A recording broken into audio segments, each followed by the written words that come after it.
Здравствуйте, уважаемые друзья! Я снова с вами в прямом эфире. Тема нашей сегодняшней передачи, уже передача завершающей в этом цикле, «Как услышать Бога и духовных личностей». Как всегда, жду ваши вопросы. Ну и начать эту передачу мне хотелось бы вот с чего. Люди, которые будут смотреть эту передачу, каждый будет иметь свое мнение. И, наверное, правоту этого мнения жизнь каждому сможет подтвердить, кто ошибался, кто заблуждался, а кто, наоборот, был правым.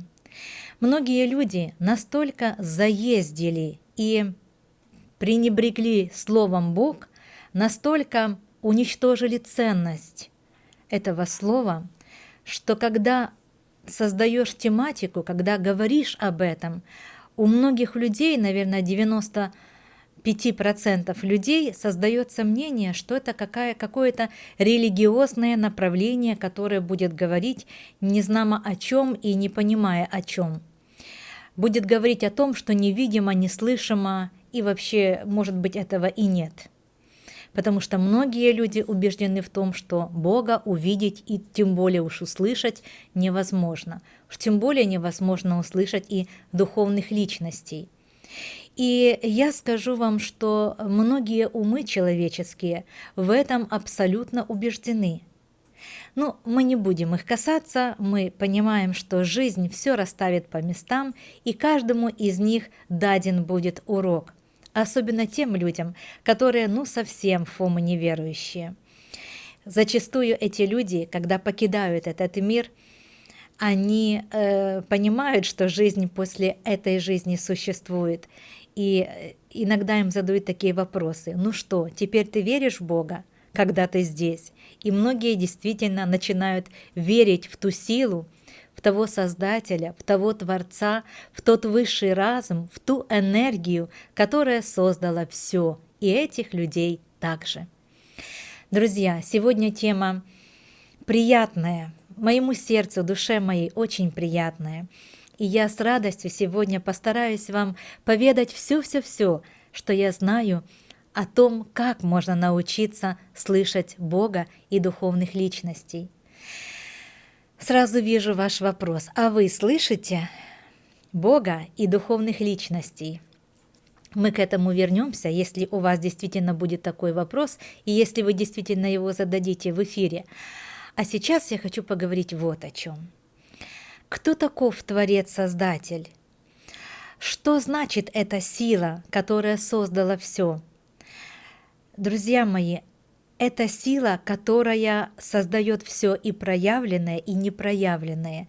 Все, что вы видите и чего вы не видите, все, что вы думаете и что вы чувствуете, создается Его силой, Его энергией, Его состоянием. Если взять творческую силу, которая создала все, и нас с вами, то мы можем сказать с вами с полной уверенностью, что это величие, величие труда, величие высших истин и знаний, которые человечеству можно будет постичь только в случае духовного развития, только в случае эволюции. Что же вещает всегда Творец? Почему действительно есть люди, с которыми Творец разговаривает, дает информацию, дает знания, объясняет эти знания? А некоторые люди очень хотят это услышать, очень хотят научиться слышать, слушать Бога, духовных личностей, получать информацию, но у них не получается. Вот этому аспекту я сегодня уделю внимание, потому что многие из моих учеников хотят слышать Творца-Создателя, но далеко не у всех людей это выходит и получается. И мы сегодня с вами поговорим. И чтобы вам было все понятно, начнем вот с чего. Друзья, Творец и его сила, сила высшего разума, она имеет высокую вибрационную частоту. Эта высокая вибрационная частота, проникая в сознание человека, создает определенное внутреннее состояние, активизируя определенные участки мозга, как правило, это передняя доля мозга, правой части мозга, передняя доля правой части мозга. Она, находясь в активном состоянии, благодаря практикам, которым я вас учу, человек, активизируя определенную вибрацию в мозге, может входить в резонанс с вибрацией, которую ему посылает Творец. Откуда же берется этот Творец? Неужели он сидит там в раю так далеко, огромное такое расстояние, невыразимое расстояние, и каждому из нас, о нас так много, что-то вещает? Нет, друзья мои, он этим не занимается. Творец не занимается непосредственно этим действием и никому ничего непосредственно не говорит. Но он создал подобие себя, он создал части себя, так как он творец и владеет высшей творческой реальностью и творческим потенциалом, возможностями творческими. Он создал в себе часть себя и личностей, которых называют по-разному. Голос Бога, глашатай Божий, в курсе чудес говорится, и учат вас слышать голос Бога в курсе чудес. Голос Святого Духа, да, или же голос настройщика, говорит вам Урантия. Это все одно и то же, это все один и тот же голос, голос Создателя. Голос той части Творца, который создавая себе помощников, рассылает этих помощников к развивающимся душам, и эти помощники начинают способствовать в эволюции человека. Они, соорганизовывая пространство жизненное человека, соорганизовывая его сознание, стараются активизировать определенные участки головного мозга внутри человеческой головы, и благодаря этой активизации человек начинает слышать голос Бога внутри себя. Да, именно, внутри себя. Это и есть та творческая сила райского Отца, Творца, Создателя. Возле рая есть определенные духовно развитые планеты, на которых создаются более развитые личности. По-разному называют эти планеты: небесный город, небесный град. Еще есть название этой планеты Дивинингтон. Это планета, где создает Творец, райский Отец, Творец, Создатель, свои копии, миниатюрные копии, которые, имея весь потенциал Создателя, уходят во Вселенные, где есть время и пространство, внедряются в сознание духовно, только духовно развивающихся людей, сначала детей, где-то в 4,5 годика, внедряются в сознание этих деток и начинают управлять их мышлением, вызывая определенные вопросы, определенный интерес к жизни. Эти детки начинают задавать очень много родителям вопросов. Это все делается для того, чтобы развивать сознание ребеночка, расширять его возможности. И взращивая сознание через функции головного мозга, они задействуются в этом процессе. Затем в будущем иметь возможность беседовать уже со взрослым, духовно развитым человеком. Вот как все. Но здесь есть очень огромное «но» на этой планете. Люди этого не знают, а даже те, которые знают, не верят в это, а даже те, которые и верят, может быть, чуть-чуть в это, но абсолютно этому не следуют, а Бога хотят слышать. Это невозможно, друзья мои, это невозможно. Для того, чтобы услышать голос Творца, голос Создателя, голос высшего разума, который, может быть, и есть у вас внутри, если вы духовно развиваетесь, нужно соответствовать Творцу-Создателю, нужно выбрать правильный путь, нужно стать избранным. Что такое избранным?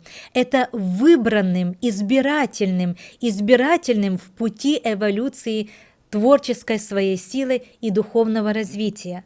А вот что уже это такое и сколько здесь много разных аспектов, здесь, конечно, еще больше можно говорить и углубляться. То есть вся эта тема развития человека требует от человека определенного состояния. Какого состояния?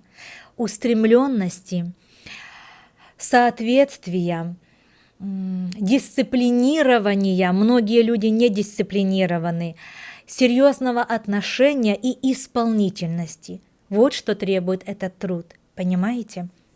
Когда человек действительно хочет услышать голос, творческий голос Создателя или же духовных личностей, которые также воедино участвуют в одном едином процессе развития и эволюции человека, в этом случае, если человек действительно это захотел, ему нужно от многого отказаться в этом мире.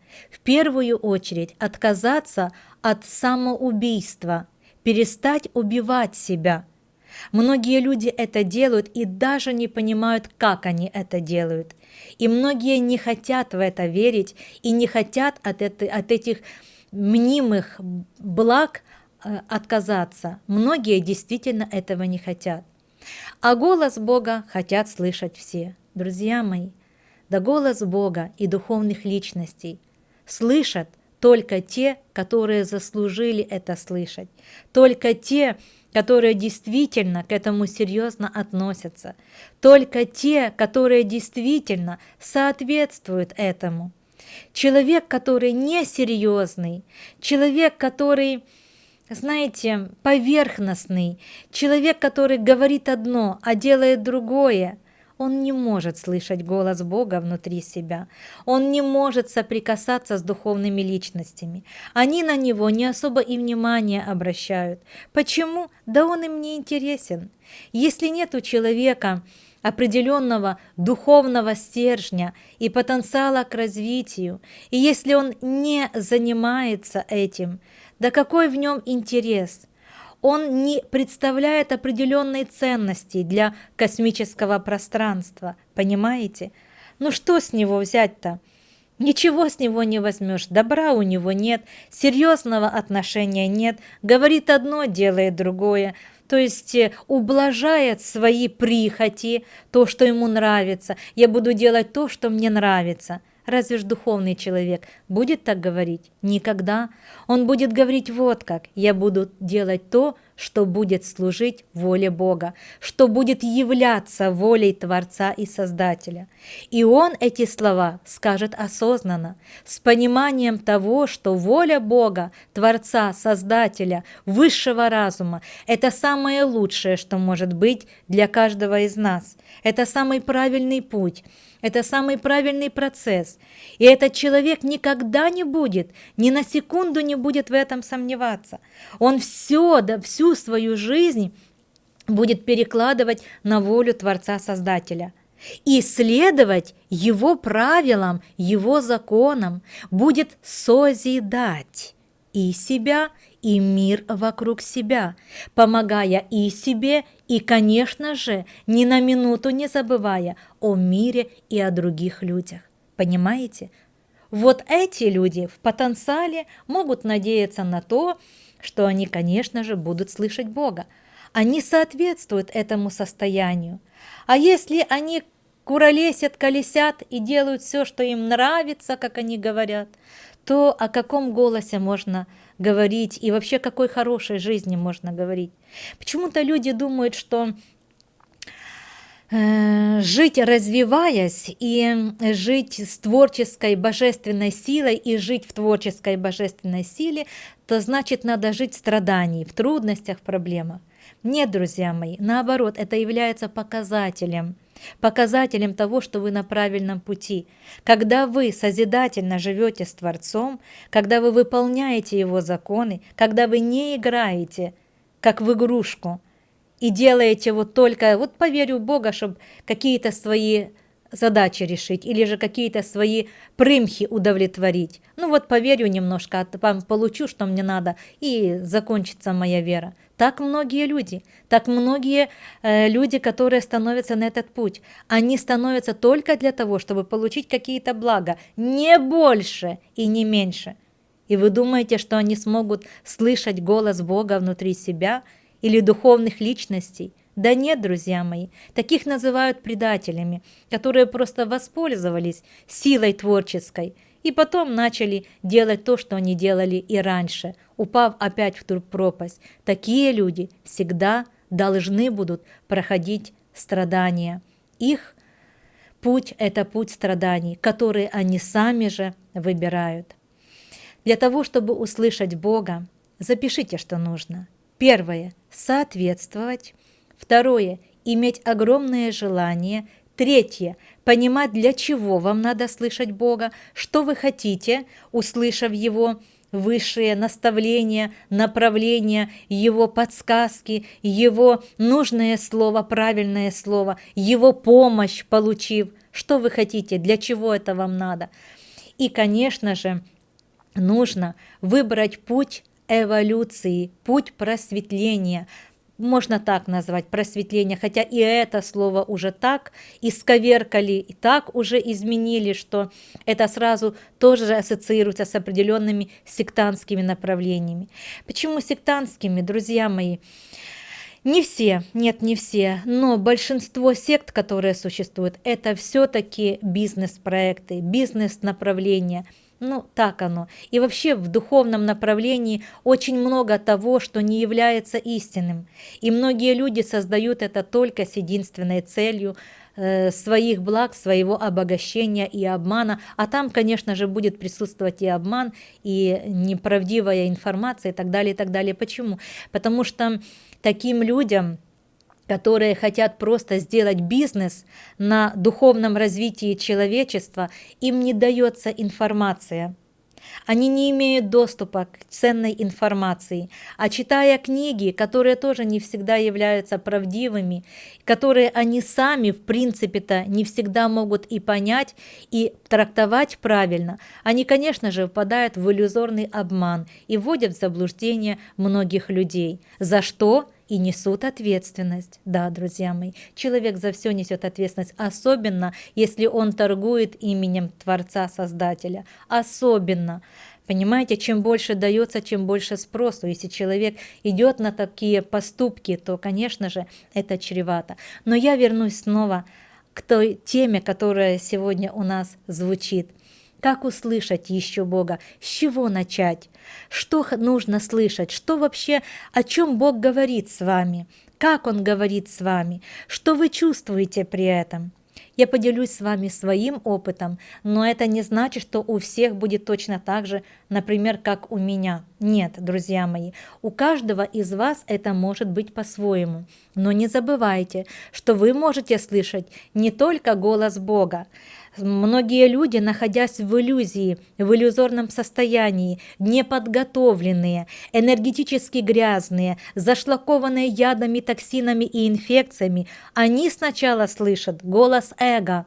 Он тоже говорит, но говорит иллюзорные речи, иллюзорные фразы, иллюзорные догмы, вводя еще больше человека в заблуждение. А человек может думать, что с ним говорит голос Бога. Или же какие-то астральные сущности с другого измерения, которые тоже присутствуют и тоже беседуют с человеком, говоря тоже неправильные речи и состояния. А вот голос Бога, когда Он звучит, все совершенно по-другому. Первое. Вы никогда не будете сомневаться в том, что это был Его голос. Голос глашатай Божий, так его называют, голос настройщика сознания. Вы никогда не будете сомневаться в том, что это Он вам сказал. Много ли Он говорит с людьми? Да по-разному. Бывает, как разговорится, так и не остановишь, а бывает, скажет одно слово или же одну какую-то фразу, но в ней все понимание. Говоря, когда говорит Бог, говоря человеку, Он дает сразу человеку и понимание, и осознание того, что Он говорит.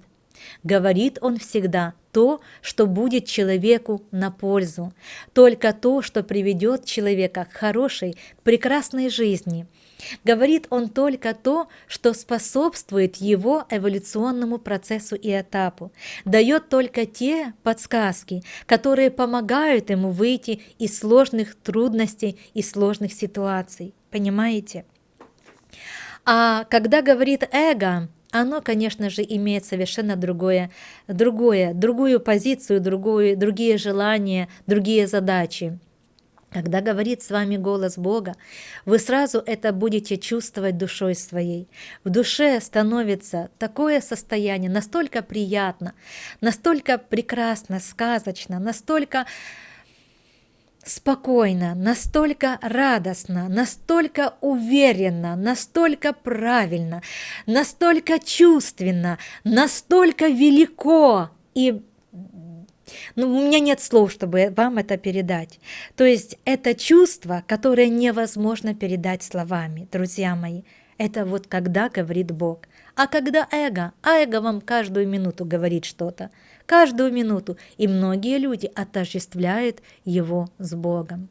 Для того, чтобы Бог начал говорить с вами, а Он очень-очень в этом заинтересован, еще больше, чем вы в этом заинтересованы. Для того, чтобы Он все-таки это свершил, вам нужно этому соответствовать. Нужно, чтобы Его высокая вибрация, а Он есть дух, энергия высшего разума. Вот кто Он таков внутри вашего организма, внутри ваших тонких тел. Необходимо, чтобы ваши тонкие тела были чистыми, очищенными от грязных мыслей, от грязных плохих эмоций, от зависти, ненависти, жадности. Нужно очиститься.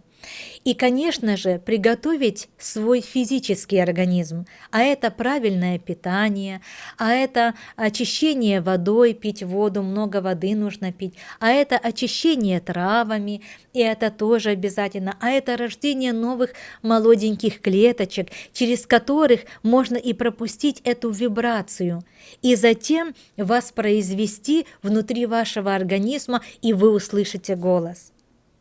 Понимаете, сколько всего надо?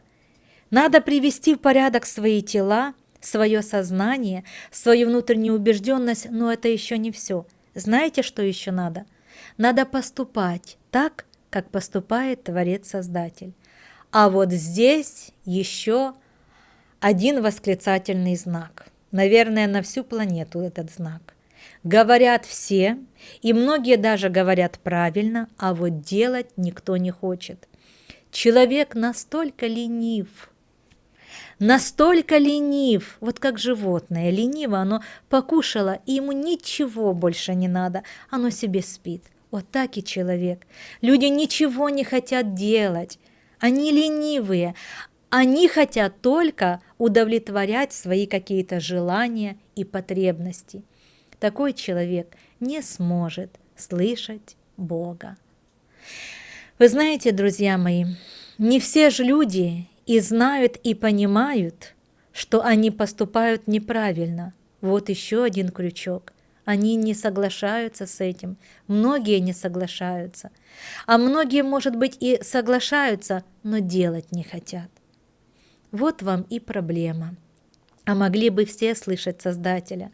Что говорит Создатель? Да разные, друзья мои. Когда начинает говорить с вами Бог, Он начинает участвовать во всем творческом процессе вашей жизни. Во всем, абсолютно во всем. Он даже может ответить вам, надо вам это кушать или нет. Как вам надо думать, что вам нужно думать, что вам нужно чувствовать. Он будет давать вам знания, если вы будете желать их получить и готовы будете получать эти знания. Знания о чем? О высшей реальности, знания об устройстве космоса, знания, есть ли жизнь на Марсе, есть ли жизнь на Луне, как устроена Вселенная, как устроены духовные личности, кто такие духовные личности, какое задание выполняют здесь, как они выглядят, где они находятся, что они здесь делают, кем они являются, инопланетянами или духовными существами, и одно и то же. Это одно и то же, и одно и другое одно и то же, друзья мои.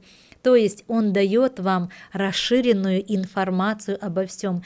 И вся эта информация направлена только на созидание и развитие. Если с вами говорит Создатель, Творец-Создатель, Он, конечно же, делает все, и вам нужно способствовать Ему в том, чтобы не стать фанатом и не загордиться, как некоторые мои учащиеся, а есть у меня такие, есть. С ними начинают говорить голос, божественный голос, но когда они начинают возноситься над другими людьми, превосходствовать над другими людьми, гордиться и возвышаться, этот голос быстро умолкает, а на его смену тут же приходит эгоизм, эго, голос эго, голос неодухотворенного существа внутри вас. И оно тоже в вас внутри живет. Это энергетическая субстанция, которая создает даже определенные процессы разрушения вашего организма, ваших тонких и физического вашего тела. Это эгоистическая сущность. Так ее можно назвать с точки зрения науки. Как услышать духовных личностей? Кто они такие? Как они способствуют вам в жизни и способствуют ли? Опять-таки, вернусь вот к чему. Способствуют, помогают, но стараются выбрать тех людей, у которых есть потенциал к эволюции и к развитию. Люди, которые занимаются ежедневной гибелью себя и других людей, они опять-таки неинтересны этим людям, да и пробиться к ним невозможно. То есть с этими людьми, находящимися в низких вибрациях, с ними невозможен контакт, это невозможно.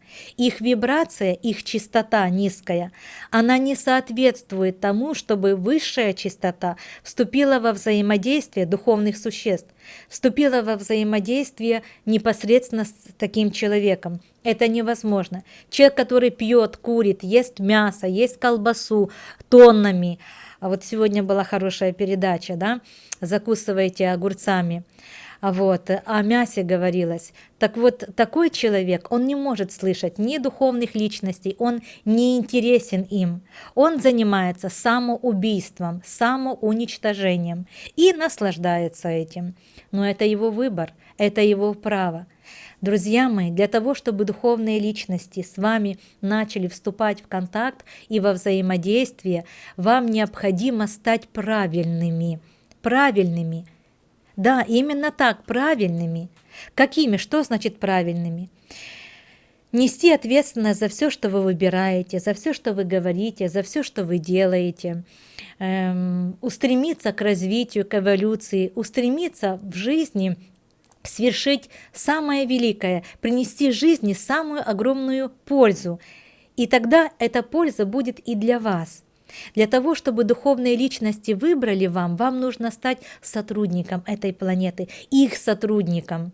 Вам нужно стать тем человеком, который тоже получая от них знания и рекомендации и распоряжения, будет их внедрять здесь на планете. Таких людей называют учителями.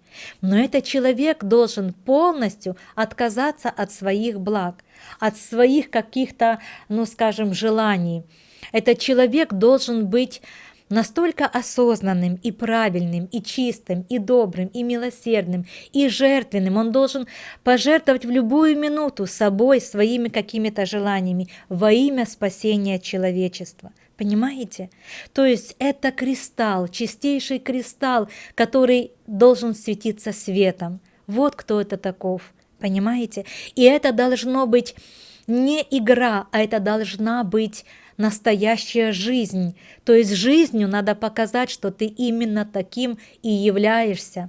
Поступками своими, понимаете? Каждую минуточку, каждую секундочку в мыслях и в делах своих созидать этот мир. Вот в этом случае духовные личности выбирают вас. Каким образом?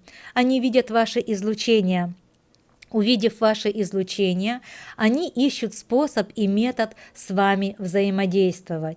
Конечно же, для этого вам нужно всегда поддерживать энергию, нужную энергетическую вибрацию, чистоту внутреннюю. А для этого надо каждый день работать в высокочастотных энергетических практиках. Вот что вам нужно. То есть нужно поддерживать внутри себя высокую вибрацию. Вы начинаете светиться еще больше, и эти силы начинают вступать с вами в контакт. В процессе медитации сначала, или же в процессе сна сначала, передавая вам ту или другую информацию. Затем, когда вы даже занимаетесь чем-то по жизни, выполняете какую-то работу, вы тоже можете слышать и видеть даже, больше всего, наверное, видеть их подсказки. Духовные личности, в частности, хранители судьбы, промежуточные создания, которые находятся с вами здесь, на этой планете, они начинают взаимодействовать с вами через соорганизацию жизненного вашего пространства. То есть они создают вам события. Те события, которые поднимают вас с каждым днем, с каждым месяцем, с каждым годом на ступень выше, выше и выше. И вы видите, как жизнь складывается более легко. То есть вы видите, что уже материальные какие-то физические трудности, которые вы переживали, ушли на задний план, потому что они решились. А вы, выбирая духовное устремление, развитие себя, выведение себя на более высокий уровень, масштабный уровень, стать такими, как сам Творец-Создатель. Они стараются уже не загружать вас материальными задачами, а больше дают вам духовных задач. И это тоже будут задания, которые вам нужно проходить. Какие?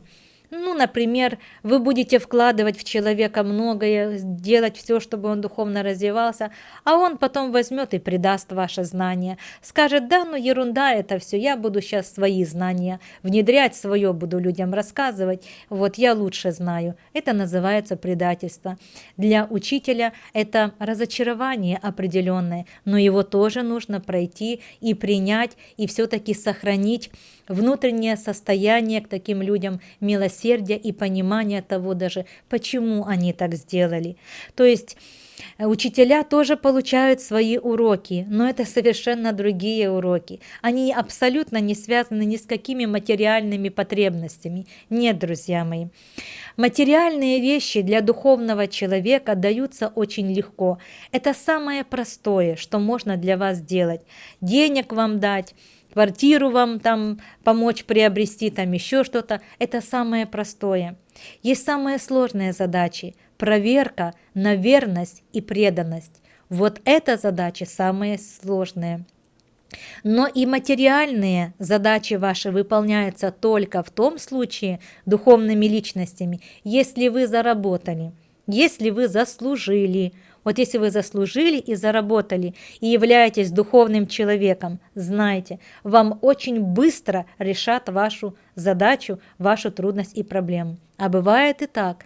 Человек и заслужил, и заработал, и получил, а потом раз и ушел с этого пути, или же что-то начал делать неправильно, или же уже не настолько качественно он продолжает развиваться, тогда эти возможности перекрываются духовными личностями, и снова человек приобретает определенные трудности для того, чтобы понять и осознать свои уроки.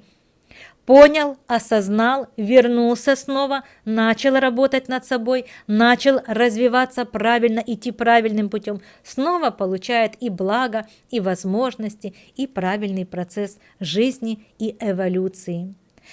Знаете, мои хорошие, скажу вам как учитель,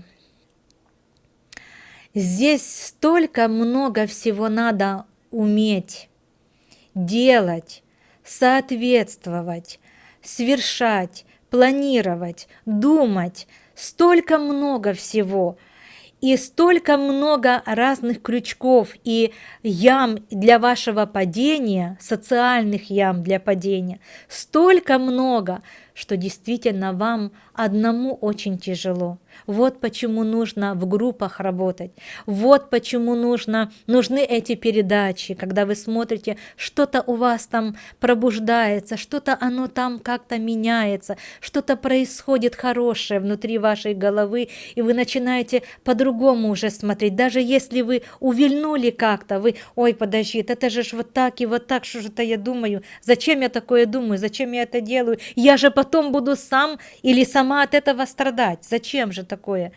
Понимаете, вас нужно постоянно опекать на определенном периоде вашей жизни, но только на определенном периоде вашей жизни. Задача каждого из вас затем самим стать этими опекателями других людей. Понимаете? Вот в этом и есть эволюция и развитие. И уже вам нужно помогать другим людям в расширении знаний, служить примером другим людям, как нужно правильно жить. То есть показать людям правильность эволюции. Здесь тоже очень много крючков. И все далеко не то золото, что оно блестит. Очень много фальши. И в этом направлении, в направлении духовного развития, очень много фальши, друзья мои, очень много неправдивого. И как разобраться обыкновенному человеку, вот как разобраться, где она-то правда, а где она-то красивая ложь? Как разобраться, как применить это все? А еще же нужны силы, воля, устремленность, чтобы применить, чтобы сделать, вы понимаете? Как много всего нужно.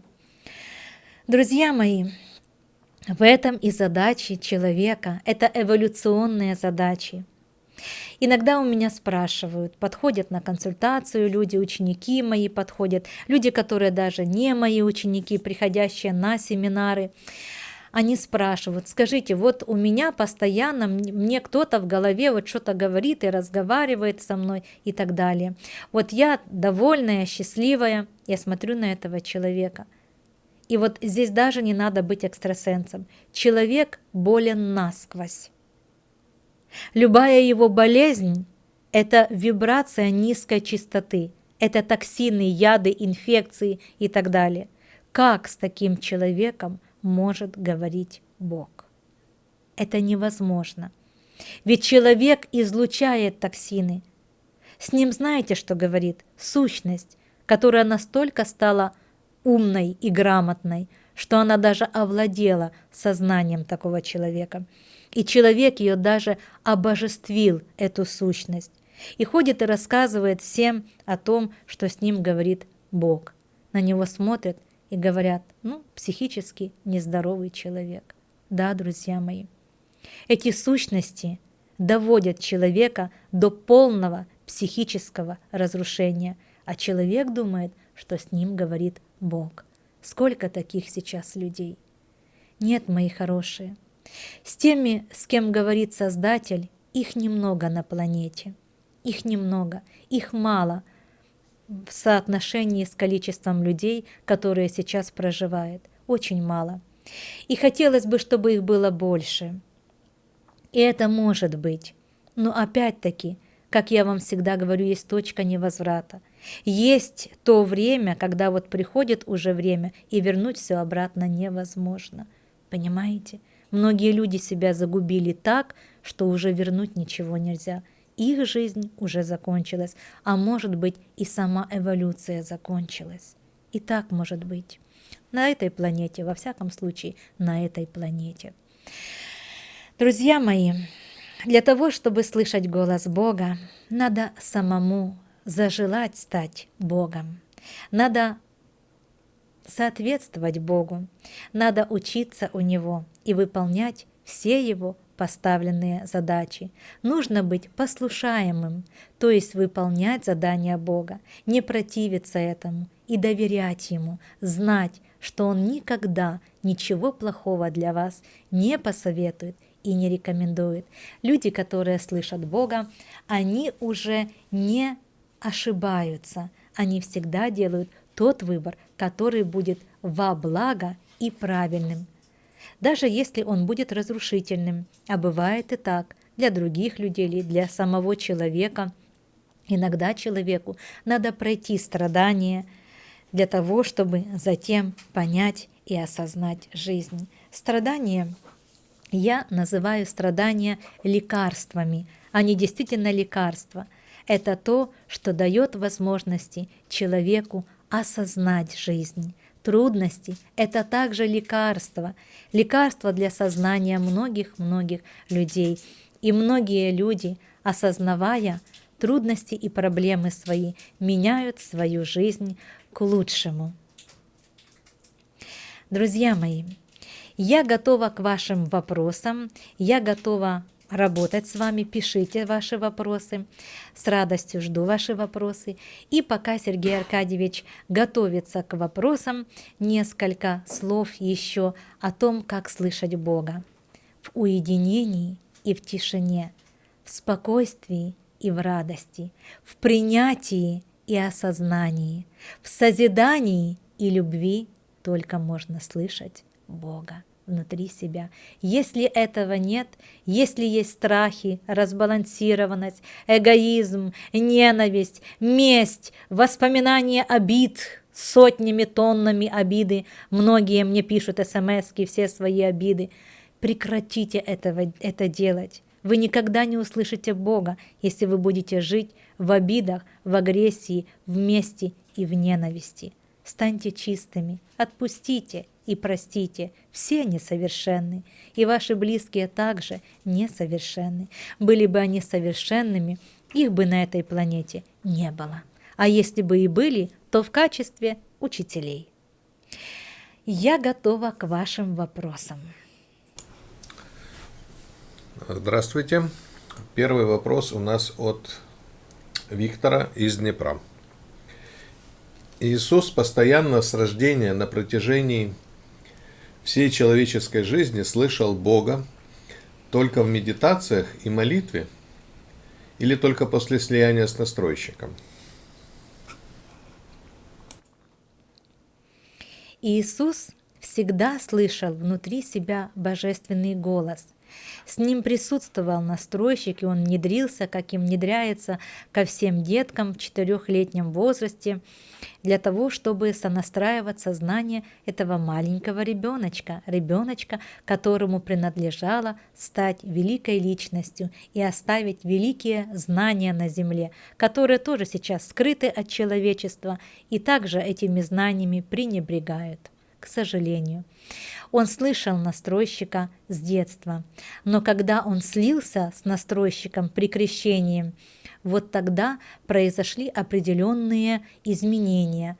Он даже уединился на 40 дней и ночей для того, чтобы адаптироваться к этому новому состоянию. Когда происходит это действие, друзья мои, человеку действительно надо место, где его как минимум месяц никто не будет трогать. Почему? Когда происходит слияние с настройщиком, происходит такое изменение внутри человека, одухотворение, обожествление, что человеку надо время для адаптации к новому состоянию, к новой жизни. происходит изменение не только с тонкими телами и сознанием человека, но даже происходит изменение на физическом уровне. Клетки человека, нейроны человека получают высоковибрационную частоту. Сначала идет очень серьезное очищение организма человека от застарелых уже там энергетических шлаков и инфекций энергетических. Затем идет настройка на новые вибрации, то есть рождается очень много клеток, живых молодых клеток, которые начинают взаимодействовать с той силой, которая стала человеком, а человек стал этой силой. Понимаете? То есть происходит изменение всего. Человек начинает мыслить и думать мыслями Бога, настройщика, или же голоса Бога, глашатая Божьего. Он начинает думать этими мыслями, чувствовать, он начинает воспроизводить это, проявлять себя тоже в этом новом состоянии. То есть это очень серьезное изменение. Да, после этого человек уже никогда не ошибается. Не ошибается только потому, что уже не эго работает, эго вообще, оно исчезает у такого человека. Оно, имея низкую вибрацию, частоту, даже не может взаимодействовать с сознанием такого человека. Тогда взаимодействует только высший дух, высшая энергия, так можно, энергия высшего разума. Вот чтобы вам всем было понятно. Она начинает управлять умом и сознанием человека. Вот что происходит. Это произошло и с Иисусом. И это произошло, знаете почему? Он хотел своей жизнью показать всем вам, как может быть. Он хотел, чтобы вы тоже, увидев это, поняли, что вы тоже можете достичь этого же состояния слияния с Богом. Он очень этого хотел. Он же подошел к Иоанну и шепнул ему на ухо: «Иоанн, крести и меня». Тот говорит: «Как, и тебя?» «Да, крести и меня. Пусть все видят, что будет так». То есть он хотел, чтобы вы все увидели, что это возможно с человеком. Это действие может человек. Человек может вырастить себя до уровня этого слияния, обожествления. Он может. Вот это от вас тоже скрыли. Наоборот, сказали то, что вы рабы, сказали, что вы недостойны его, что вы вообще никчемные. Да, чтобы у вас даже в голове не было устремленности к слиянию с Богом. Эти люди ответили и еще ответят за такие свои поступки. Это грубейшее нарушение, которое на 2000 лет опять отбросило назад эту планету.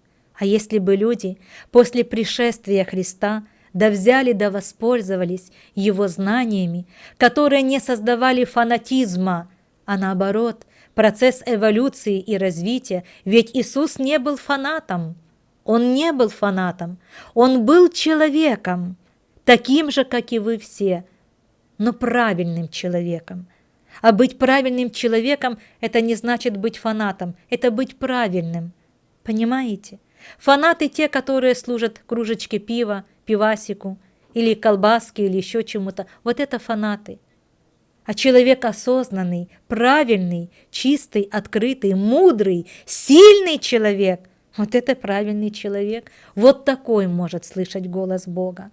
Вот такой может и достичь слияния. Благодарю вас, Виктор, за ваш первый вопрос. Следующий вопрос. Анастасия, Алтай. Наталья Владимировна, мне последнее время очень часто встречаются одинаковые числа, которые повторяются 3 или 4 раза. Это является подсказкой духовных личностей? Если да, то как это понимать? Спасибо, Настенька, за такой прекрасный вопрос. Очень многие мои учащиеся, а вы именно такой и являетесь. Кстати, человек, который ведет работу в России, это Анастасия, особенно вот в Алтайском крае, в Сибири, она ведет эту работу, поэтому у кого есть желание, потребности, связывайтесь с этим человеком. И отвечу на ваш вопрос. Вы стали на путь развития, духовного развития. И все, кто только начал заниматься этим процессом, они еще шаткие. И духовные личности очень заинтересованы в таких людях, и в вас также. Они начинают вам сначала давать какие-то знаки. Ну какие? Ну простые, ну примитивные знаки. Например, вы очень часто видите одинаковое время. Это сообщение от духовных личностей. В частности, этим занимаются или промежуточные создания, или серафимы-хранители. Почему или-или? Серафимы-хранители, серафимы судьбы, да? Ангелы-хранители судьбы, так еще можно сказать. Они непосредственно взаимодействуют с вами, совершая определенные процессы жизни реальности, показывая вам одинаковое время, взаимодействуют с промежуточными созданиями. Промежуточные создания еще не ангелы, но уже не люди. То есть они стоят между ангелами и людьми, поэтому и называются промежуточными. Они выше, чем люди, но еще до ангелов не дотягивают. Поэтому они проходят здесь путь эволюции, подготовки к своему следующему эволюционному этапу, где они тоже станут ангелами на других планетах. И вот эти промежуточные создания, они начинают организовывать вам жизнь. Дорогу вам расчистят, зеленые светофоры вам повключают, одинаковое время вам покажут, встретят вас с человеком, о котором вы вспомнили. То есть они используют все, абсолютно все, чтобы укрепить вашу веру, желание, интерес. Даже вот, наверное, вызвать у вас этот духовный эволюционный интерес. И вот они с вами вот таким образом взаимодействуют. Они также дают вам информацию в снах. Да, они приходят в снах и дают вам информацию через определенные образы. Очень часто задействуют мои образы, мой образ. Очень часто. Духовные личности делают это с единственной целью – укрепить вашу веру, устремить вас и дальше к развитию. Вы же очень шаткие, вы тут верю, тут не верю, тут сомневаюсь, тут еще чего-то. А они все делают для того, чтобы все-таки вы устояли на этом пути. Вот вы-то как раз и являетесь уже ценностью. Вот вам как раз уделяется и намного больше внимания. Поэтому, Анастасия, Настенька, я вас всегда называю Настенькой, и я очень рада, что духовные личности не покидают вас, помогают вам, и в труде вашем помогают, и в сознании помогают, и в осознании тоже помогают. И я знаю точно, что, идя по правильному пути, заслужив правильное, все будут иметь все. Самое главное – любовь Бога. Поэтому люди, которые живут рядом с соседней нашей страной, Россией, обращайтесь, друзья мои, к Анастасии. Именно она ведет там работу. Еще раз хочу, скажем так, людей, наверное, сделать такой акцент. Мы в политику не вмешиваемся. Для нас все люди равны, все братья, сестры, все дети Бога, все эволюционные развивающиеся создания. Вот так мы относимся ко всем с любовью. Вот почему мы и открываем с вами уже 20 числа этого месяца, этого года наш всемирный центр. Всемирный, потому что учатся у нас люди со всего мира. И все они наши друзья, близкие, родные, дорогие. Все они для нас такие же, как и для Бога. Мы их любим всех одинаковой любовью. Следующий вопрос. Валентина из Одессы спрашивает, является ли отсутствие проблем со здоровьем показателем высоких вибраций? Да, друзья мои, является.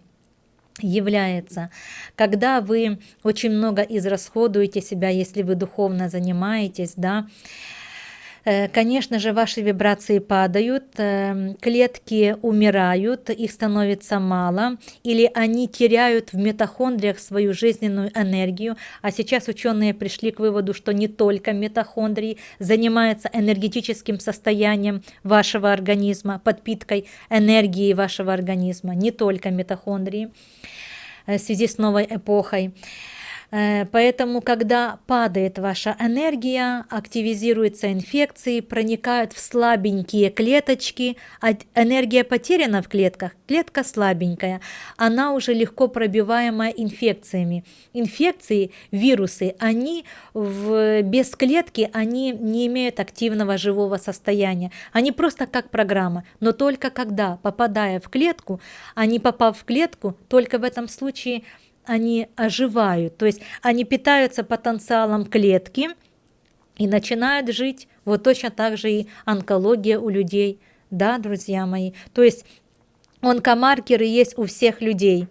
Вирусы разные есть у всех людей. Ученые раньше говорили о том, что взвесивайте все инфекции, все это, что есть в человеке, это весило 400 граммов, сейчас уже до 2 килограммов каждый человек носит внутри себя этих инфекций, ядов, токсинов, которые пока вроде бы как и ничего, но только слабеет иммунитет, падает иммунитет за счет энергии, потери энергетики, тут же активизируются эти инфекции и тут же происходит разрушение, болезни.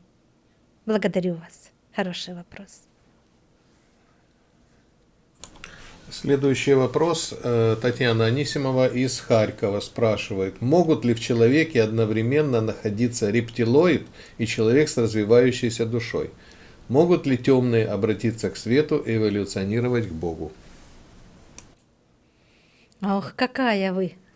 Ух, не доходя напротив, как зайти с той стороны. Ну ладно, отвечу вам на этот вопрос. Да, может. Первый вопрос. Может быть и духовный человек, душа развивающаяся, но и может быть генетика рептилии. Может быть. Ведь рептилоиды создавали здесь цивилизацию, друзья мои. Цивилизацию, которая и поклонялась рептилоидам, есть, которые до сих пор поклоняются. Но настолько все уже изменилось, и настолько эти крови переплелись, и все так уже намешалось, что бывает так, что вот приходит человек с генетикой рептилоида, и даже это видно, но присутствует душа, которая устремилась развиваться к новому состоянию. За счет чего? Я вам объясню. Смотрите, друзья мои, ведь когда рептилоидный ген попадает в человеческий организм животного происхождения, получается смешание кровей, смешание программ, да, и создается определенный мутационный вид человека, так можно сказать. У этого мутационного вида человека, так как он имеет и человеческое, присутствует душа. Эта душа, имея такую рептилоидную генетику и генетику человека, она все-таки, проживя 500, 600, 700, 800 жизней, все-таки устремляется к развитию и самосовершенствованию, к раскрытию себя.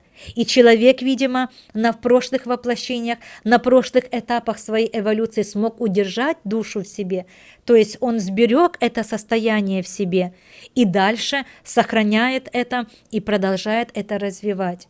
И есть люди, которые устремлены к этому, да, и они развиваются наряду с людьми, которые имеют другую генетику. Да, друзья мои, ведь все же оно есть божественное, оно же все есть творческое. И рептилоиды кем созданы? Вами? Мною? Нет. Они созданы Творцом-Создателем, который создал и меня, и вас. Другие инопланетные цивилизации кем созданы? Творцом. Все создано Творцом. Не бойтесь ничего, друзья мои, не бойтесь ни рептилоидов, ни инопланетян, не бойтесь ничего. Сам страх – это показатель вашего низкого уровня развития. Наоборот, старайтесь понять эти цивилизации, что они делают здесь на Земле, каковы их задачи, какую они пользу несут или для себя какую-то выгоду имеют. То есть старайтесь это понять, но уж ни в коем случае не бояться. Боятся только животные. Духовный человек, он ничего не боится, он все осознает, понимает, бояться нечего.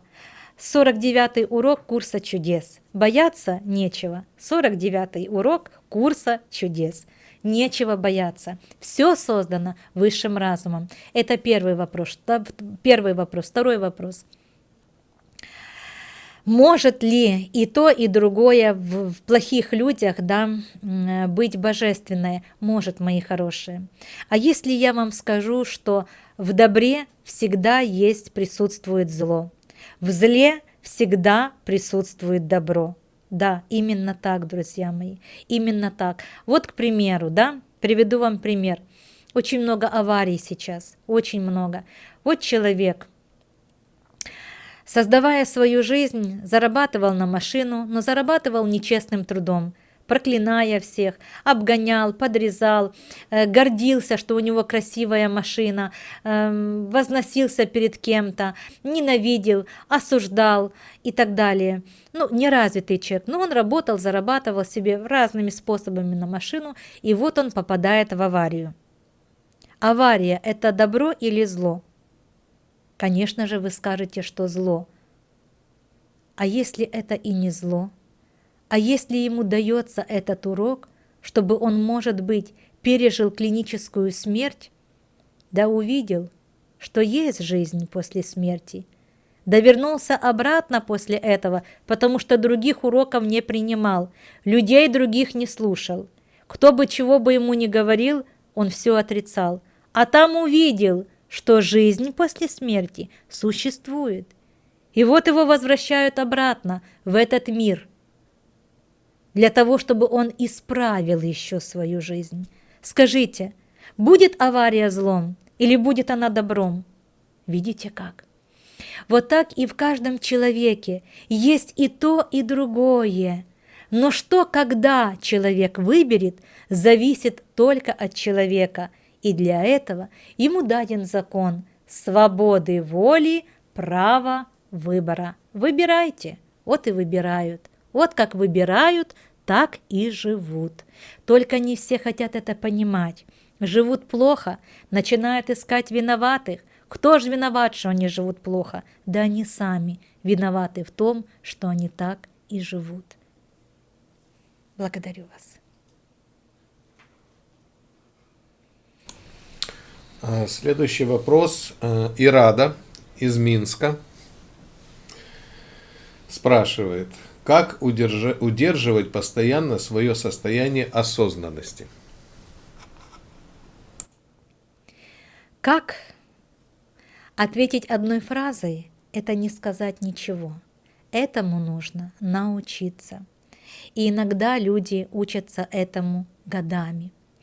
Вот сейчас, друзья мои, впервые буду проводить такую работу осознанности, первичной, наверное, осознанности для людей, которые закончили первую ступень в нашем центре. Вот для них буду вести такую работу, потому что многие люди, получив механизмы, силу, не могут этим распорядиться правильно, не умеют это направить на правильный уровень, на правильный путь. Поэтому, друзья мои, для того, чтобы научиться осознанности, нужно многому учиться. Так многому. Нужно сначала понять, как это все устроено, кто такие вы, что вы делаете здесь, на этой планете. Понять, кто таков Творец, Создатель, Аллах, и еще как его только не называют.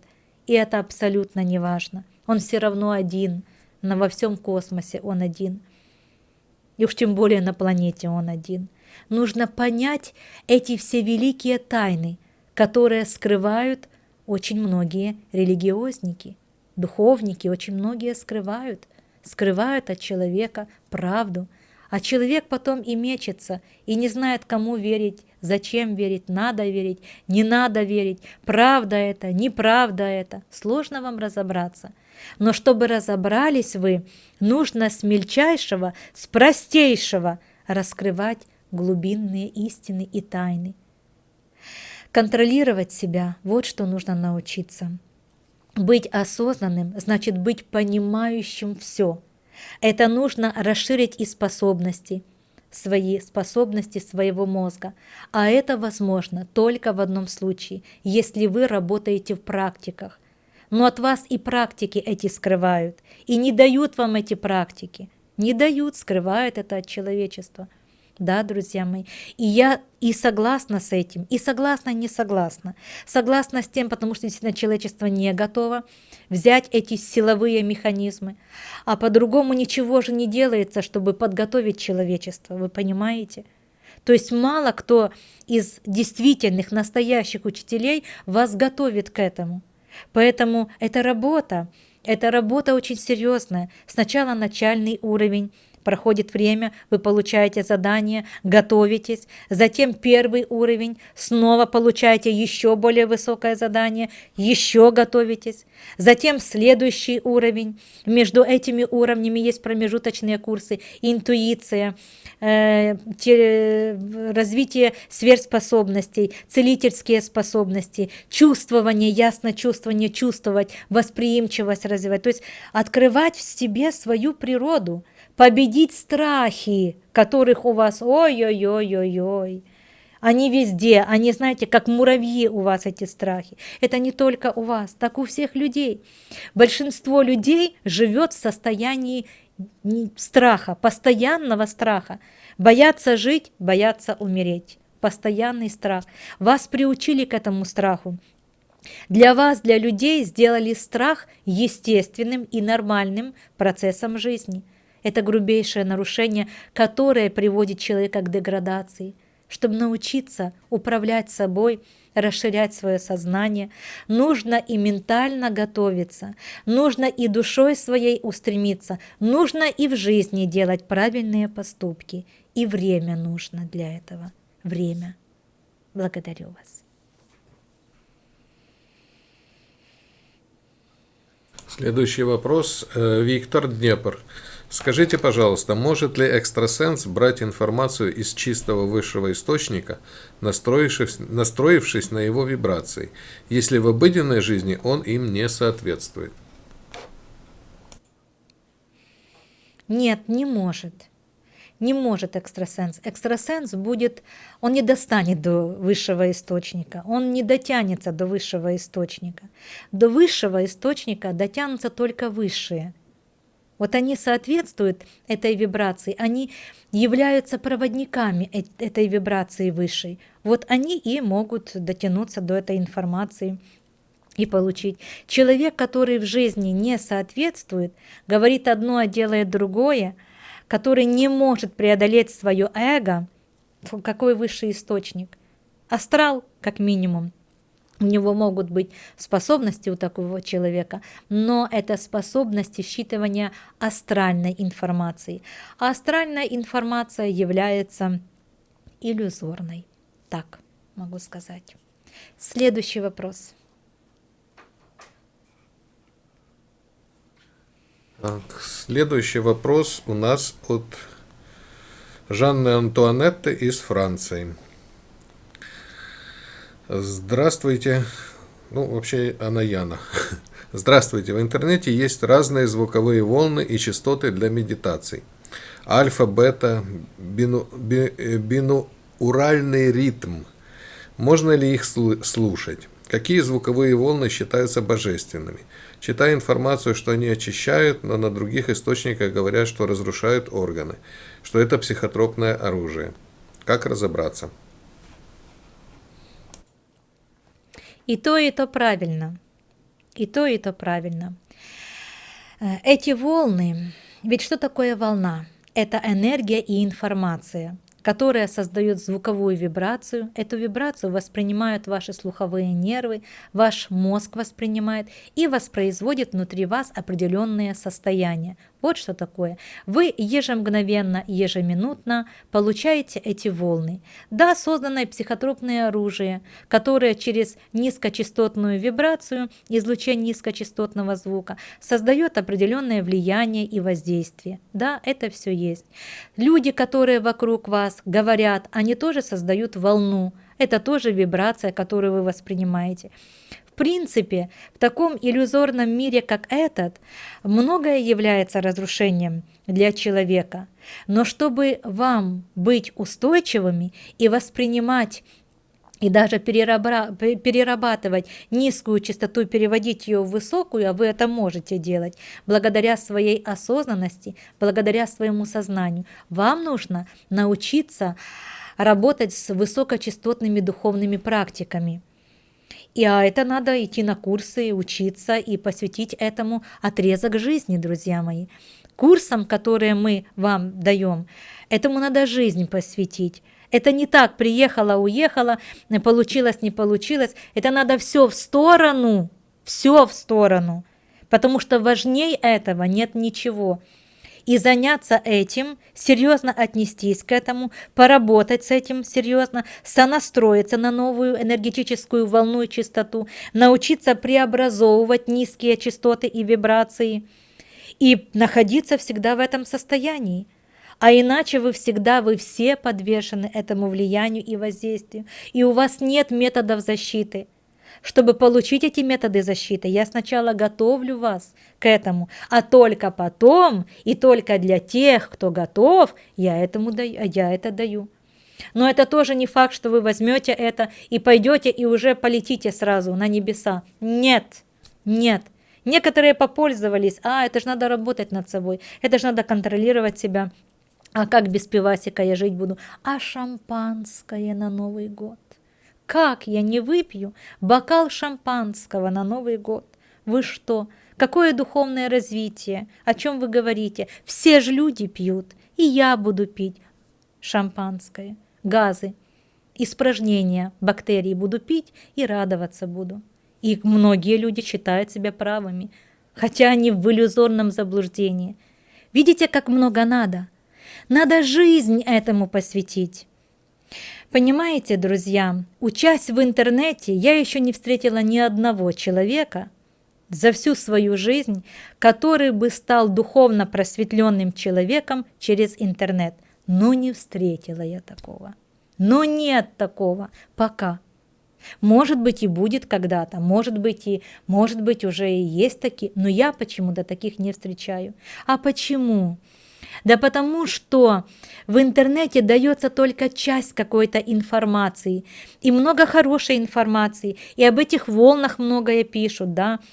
И ученые сейчас пришла эпоха этой волны. Скоро лечиться будут не таблетками, а волновыми воздействиями. Уже созданы приборы, уже созданы механизмы по лечению такими волнами. То есть, конечно, наука приблизилась очень близко к этому, но вот человек в этом отстает. Человеку тоже надо развиваться, ему тоже нужно расширять свои возможности.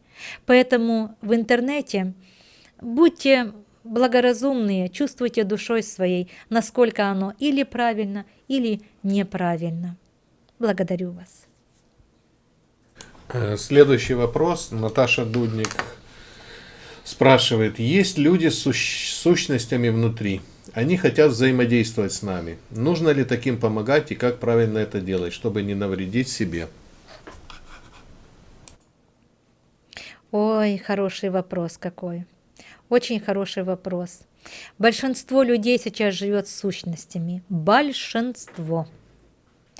Никто из этих людей практически этого не осознает. Многие люди думают, что это вот так, вот это они такие вот. Многие люди этого не осознают. Что делать, как быть вам? Осознавать, что это именно так. Работать в механизмах, которыми я вас обучила, для того, чтобы быть устойчивыми. Спросят у вас, помогите. Не спросят, не настаивайте.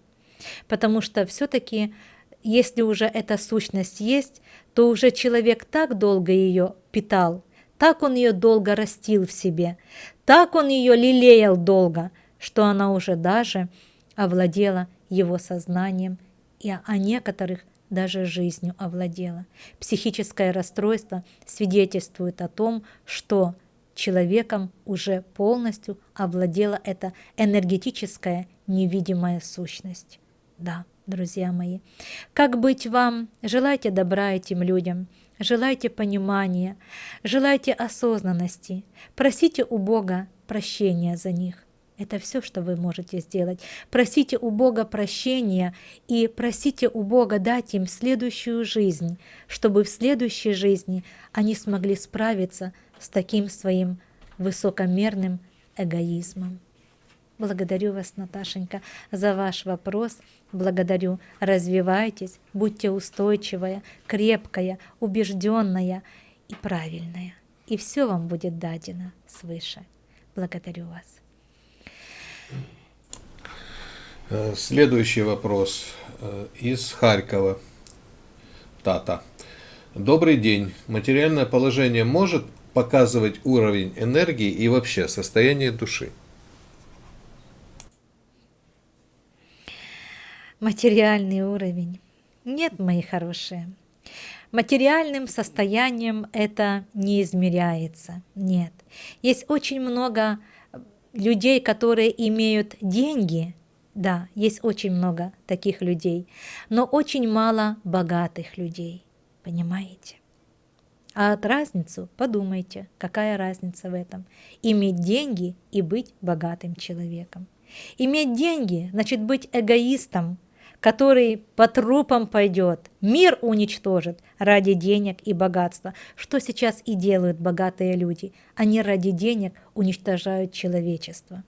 Так что они богаты? Они нищие. Они нищие, они не богаты. А есть люди, которые настолько наполнены внутренним богатством, внутренней радостью, внутренней гармонией, внутренним отдаванием. Они готовы все отдать, последнюю копейку свою отдать человечеству во имя спасения человечества. Вот это богатые люди. И не важно, сколько у них денег. Да, я могу вам сказать и подтвердить тот факт, что духовно развивающиеся люди, они не бедствуют. Нет. Они не сидят на паперти и не просят подаяния. Нет, нет, друзья мои, им все дается. Даются и финансы, даются и другие блага, в которых они нуждаются, для того, чтобы они и дальше продолжали духовно и правильно развиваться. Деньги – это самое малое, и деньги не являются показателем души и состояния человека. Бывает так, что сначала человек не имеет ничего, приходя к нам, иногда люди, вот вспоминаю сейчас молодого человека с Одессы, не буду говорить его имя, уверена, что он смотрит нас сегодня. Вот он ко мне приехал в Винницу, говорит, вы знаете, вот я когда к вам пришел первый раз, я одолжил деньги, мне не было денег, не было работы, не было денег, вот ничего не получалось. И потом мы встретились с ним через какой-то период времени, я приехала в Одессу, и он говорит, вы знаете, так закружила работа, так посыпалась эта работа, отовсюду работа, сейчас я так загружен, но я, говорит, духовно развиваюсь, я не оставляю практики, я нахожу время, я работаю. Во как! А прошло-то всего-навсего там 3-4 месяца, нет, наверное, и меньше даже, пару месяцев прошло, как он получил и работу, и заработок, и духовное развитие. Хотя пришел к нам на курсы, одалживал деньги. У него даже не было на курсы. Вот как. Все дается вам, заслужить надо. Вот если видите, что денег нет, и одни проблемы, и болезни, и нет ни единения с семьей, нигде ничего не ладится, знайте, что-то вы делаете не так. Это показатель. Ваши проблемы, трудности – это тоже показатель. Если вы, имея механизмы, практики, знания, не можете благодаря всему этому навести порядок в жизни, что-то вы делаете не так. А вот что, разбирайте себя. Благодарю вас. Будем завершать уже нашу передачу. Мы всегда час и не больше, а получается 1:20 уже. Но есть вопросы. Я понимаю, что вы интересуетесь. И мне радостно, мне благостно, что вы интересуетесь. Я люблю ваши вопросы, люблю самые сложные. Вы мне всегда пишите сложные вопросы. И благодаря этим сложным вопросам, раскрывая и суть, раскрывая эти истины, мы будем вместе с вами, и я, и вы, развивать человечество. Ведь эти передачи мы транслируем с единственной целью – помочь человечеству в развитии. Дорогие мои друзья, с многими я встречусь уже 20 числа в Одессе. Конечно же, встречусь на открытии нашего, это наш, и мой, и ваш, это наш центр. И с радостью приглашаю всех, увидимся, поговорим с вами, отвечу на ваши вопросы, оставим приятную память об этом великом событии. Как знать, может быть, через 100 лет или 1000 лет это событие будет самым значимым, и это 20 число будет самым запоминаемым. Я благодарю вас за то, что были со мной, за то, что спрашивали. Конечно же, с вами до встречи. С кем-то не смогу встретиться, подумала Настенька из Алтая, не смогу пока встретиться, но как только будет готова работа к дальнейшему нашему сотрудничеству, мы также с вами увидимся и продолжим наше взаимодействие. Друзья мои, все народы мира, все человечество, счастья вам, радости, осознанности, понимания, принятия, милосердия, любви, доброты, внутренней чистоты. Будьте Богом на земле, и тогда Бог будет говорить с вами каждую минуту вашей жизни. До новых встреч!